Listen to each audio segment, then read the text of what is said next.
오늘 우리에게 주신 하나님의 말씀 보도록 하겠습니다. 사사기 6장 11절로 18절 말씀입니다. 생명의 샘가 9월 20일 금요일 말씀, 요아스의 아들 기드온 함께 읽겠습니다. 여호와의 사자가 아비에셀 사람 요아스에게 속한 오브라에 이르러 삼수리 나무 아래에 앉으니라. 마침 요아스의 아들 기드온이 미드안 사람에게 알리지 아니하려 하여 밀을 포도주 틀에 타작하더니 여호와의 사자가 기드온에게 나타나 이르되 큰 용사여 여호와께서 너와 함께 계시도다 하매 기드온이 그에게 대답하되 오 나의 주여 여호와께서 우리와 함께 계시면 어찌하여 이 모든 일이 우리에게 일어났나이까.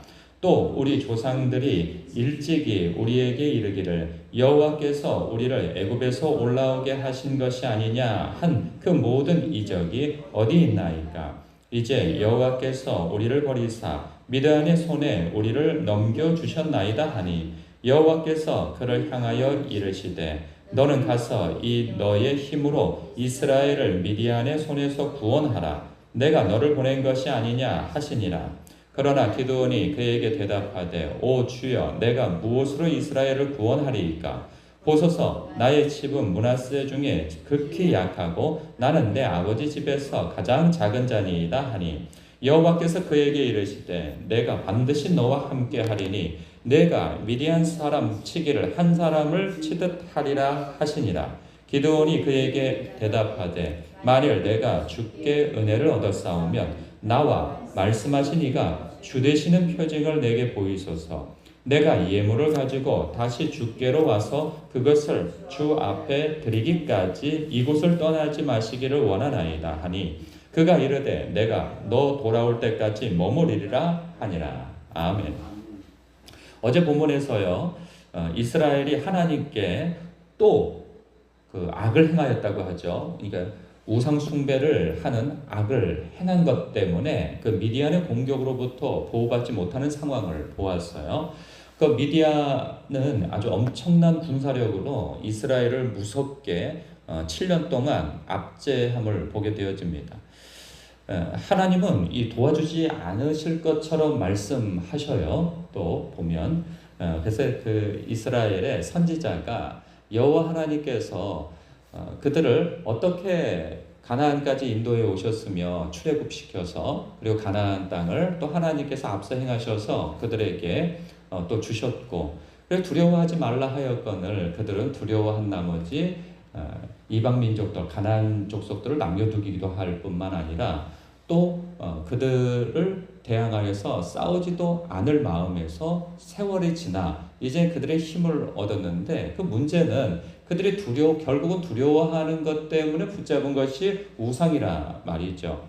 그래서 하나님을 순종하지 않는 것 때문에 너희들이 이렇게 되어졌다라고 이야기가 끝나버리죠. 그것만 보면 하나님께서 이 괘씸한 녀석들, 이 괘씸한 것들 같으니라고 하고 이제 내가 너희들과 더 이상 상종하지 않으리라 이렇게 말씀하시는 것처럼 보였는데 오늘 말씀을 보니까 하나님께서 이스라엘을 구원할 사사를 택하러 오신 것을 보게 되어져요. 오늘 얘기가 바로 그런 얘기죠. 이 이야기 속에서 이 기드온을 택하시는 한 장면을 보게 되어집니다. 12절에 보니까 여호와의 사자가 기드온에게 나타나서 이렇게 말합니다. 큰 용사여 여호와께서 너와 함께 하시도다 이렇게 말씀하십니다. 근데 기드온의 모습을 볼 때 우리가 결과적으로 보면 큰 용사인 것은 분명하죠. 역사적으로 보면은 나중에 보면 그가 기드온과 함께한 용사가 300명이에요. 이 300명을 데리고 그 미디안과 아말렉의 연합군이에요. 그 수요를 얘기했을 때 그가 몇 만이다 몇십 만이다 얘기하지는 않아요. 그런데 그 끝이 보이지 않고 그 바닷가의 모래알처럼 이 군사가 많다. 그리고 낙타대를 타고 빠르게 진입하는 그러한 이 용사들이 무수하게 많다라고 얘기해요. 그러면 그냥 한 10만 대군은 되지 않을까 뭐 이렇게도 보게 되어집니다. 그런데 그거에 비해서 300명이 10만 대군을 물리쳤다 하면 이 전쟁사에서 뭐 그런 예를 찾아볼 수 없는 그러한 모습이란 말이죠. 이거 비슷한 상황이 어디서 나올까 보면 우리나라 보면 이순신 장군이 배 12척으로 적선 330척을 무찌르는 그런 명량해전이죠. 이 명량해전이 굉장히 유명하잖아요. 그런가 하면 그 예전에 영화로도 나왔는데 그 페르시아 황제 아하수에르죠. 크세르크세스라고 불려지는 그 황제가 그리스 원정을 떠납니다. 이 자기 아버지의 원수를 갚기 위해서 그리스 원정을 떠나는데 그때 약 30만 명, 뭐 역사적으로는 뭐 추산하기로 뭐 100만 명이라고 얘기하기도 하는데 한 30만 명 정도로 보고 있습니다. 이 30만 대군을 이끌고 그리스로 진입해 들어가는데 거기를 막아서는 사람들이 있어요. 예, 그들이 그렇죠. 스파르타 리오니스 왕인가? 레오니스 왕인가? 그 왕이 300명의 용사를 이끌고 가서 그 어떤 골짜기에 길을 딱 막고 서가지고 전쟁을 벌입니다. 그 전투를 하죠. 근데 실제로는 한 7,000명의 그런 군사가 더 있었어요. 그 스파르타 군사 말고 그리스의 용사들이 더 있었단 말이죠. 근데 실제적으로 싸울 때 나중에 마지막으로 싸울 때는 300용사를 가지고 싸우기는 합니다. 다 죽죠. 다 죽어요. 다 전사를 해요. 그런데 여기에서 보면 나라마다 영웅들이 있어요. 그럼 그 영웅전을 위인전을 얘기할 때 뭐 어렸을 때 보면 우리 이순신 장군만 보더라도 그냥 그 영웅이 될 만한 그런 싹이 보이잖아요. 위인전을 보면 뭐 어렸을 때부터 골목대장이었으며 아주 그냥 그 양반들 소녀들까지도 다 일사불란하게 조직을 하여서 전쟁놀이를 했고 뭐 이런 이야기와 그리고 그가 과거를 볼 때 말에서 떨어졌는데 그 다리가 부러졌을 때 그거 포기하지 않고 그 부러진 다리를 뭐 끈으로 동여 매고 다시 말을 올라타서 나아가서 뭐 했다 뭐 이런 이야기도 있었고 그러니까는 보통 사람들로서는 보이지 않는 그 싹수가 보인단 말이죠. 영웅적인 싹수가 보여요. 그런데 여러분 오늘 말씀 속에서 그 여호와의 사자가 와서 기드온을 향해서 큰 용사여 이리 말씀하셨을 때 그에게 있어서 큰 용사가 될 만한 어떤 싹수가 여기서 보여지는 바가 있습니까? 보면은 이래요. 그 11절에 마침 요아스의 아들 기드온이 미드안 사람에게 알리지 아니하려 하여 밀을 포도주 틀에서 타작했다는 거예요. 그러니까 몰래 숨어서 타작을 했다는 거죠. 먹고 살기 위해서. 그러니까 안 먹고 살 수는 없는 거예요. 그러니까 어떻게 해서든지 먹고 살려면은 이 타작을 해야 어쨌든 먹고 살 거 아니겠어요. 그러나 이 미디안 사람들의 눈에 띄지 않기 위해서 몰래 숨어서 이 포도주 틀, 이 타작마당도 아니고 포도주 틀에서 이 타작을 했다고 하는 것은 그에게 있어서 무슨 남다른 용맹성과 영웅적인 모습을 보는 모습은 아니라 말이죠. 그런가 하면 13절 이하에서 그 큰 용사여 이렇게 얘기했을 때 그의 반응 또한 이 하나님에 대해서 이 왜곡된 생각과 역사적 자신들의 그러한 그 과오에 대해서도 잘 인식을 못하는 이야기를 합니다. 오 나의 주여 여호와께서 우리와 함께 계시면 어찌하여 이 모든 일이 우리에게 일어났나이까 또 우리 조상들이 일찍이 우리에게 이르기를 여호와께서 우리를 애굽에서 올라오게 하신 것이 아니냐 한 그 모든 이적이 어디 있나이까 이건 뭐야? 하나님을 원망하는 말을 하고 있어요. 그래서 저는 대부분 보면 이런 상황이 많이 벌어져요. 결국은 자기의 그 과거에 있어서 잘못된 선택과 게으름과 그 욕망에 의하여서 잘못된 선택에 의해서 자신의 인생이 많이 고난을 당하고 어려움을 당하고 하는데 정작 자기의 잘못됨으로 인하여서 죄로 인하여서 고난을 당하고 있는데 원망은 하나님을 한다는 것이죠. 왜 하나님께서 나를 이렇게 고난을 당하게 하고 어려움을 당하게 하고 이런 상황을 초래하게 하시느냐. 사실 자기 때 자기가 잘못해서 그런 것이 대다수이거든요. 그런데 하나님을 원망한단 말이죠. 왜 하나님께서가 아니고 본인의 죄 때문에 그런 경우가 참 많습니다.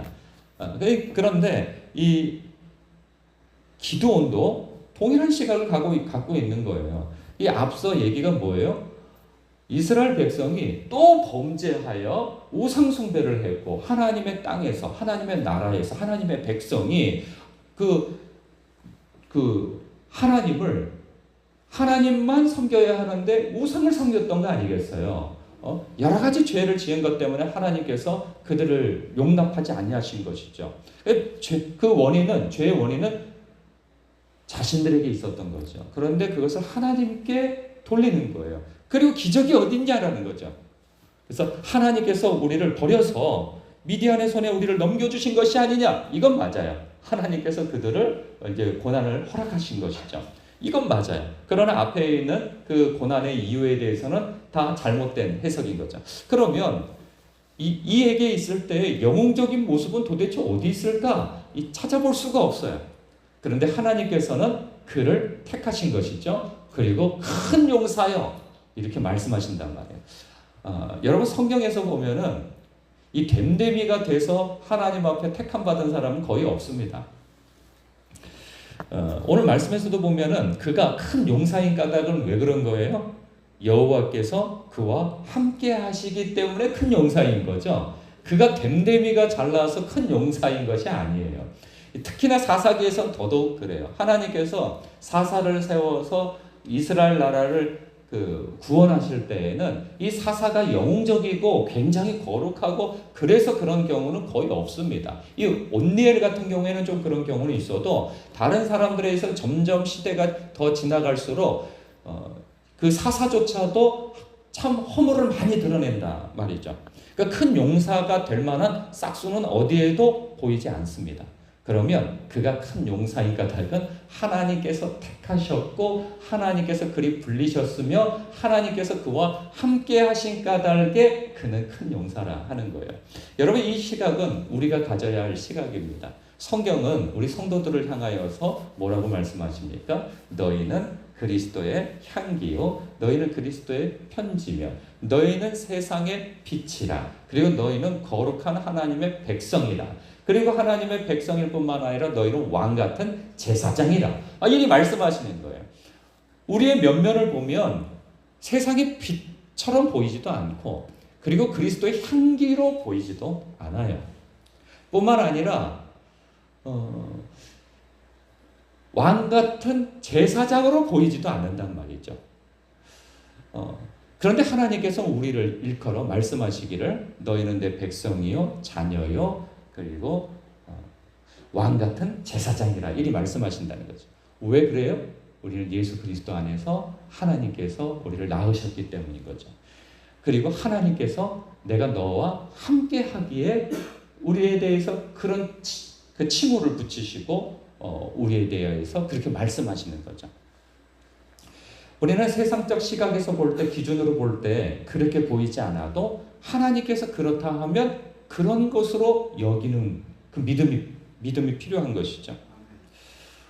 그 믿음을 갖지 아니하면 우리는 굉장히 왜곡된 시각을 갖게 되어집니다. 특히나 나 자신에 대해서.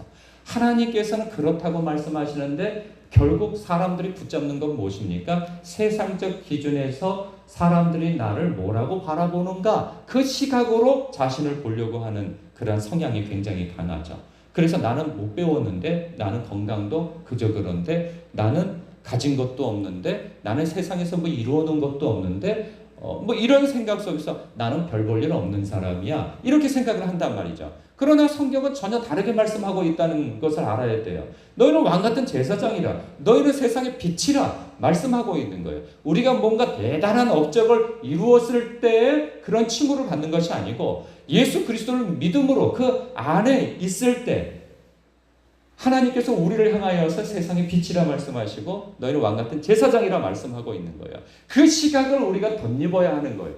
그 시각을 덧입지 아니하면 우리는 하나님의 시각대로 나를 바라볼 수도 없고 우리는 그렇게 삶을 살아가지도 못한다 하는 것이죠. 그래서 여러분 이 이야기를 더 보다 보면 결국은 그가 영웅적인 그러한 지략과 그런 뛰어난 면모가 있기 때문에 영웅이 되는 것이 아니고 무엇 때문에 영웅이 돼요? 하나님 때문에 영웅이 되는 거예요. 하나님이 함께 하신다고 말씀하신 것을 지키시고 이루셨기 때문에 결국은 그가 큰 용사가 되어진단 말이죠. 여러분도 마찬가지입니다.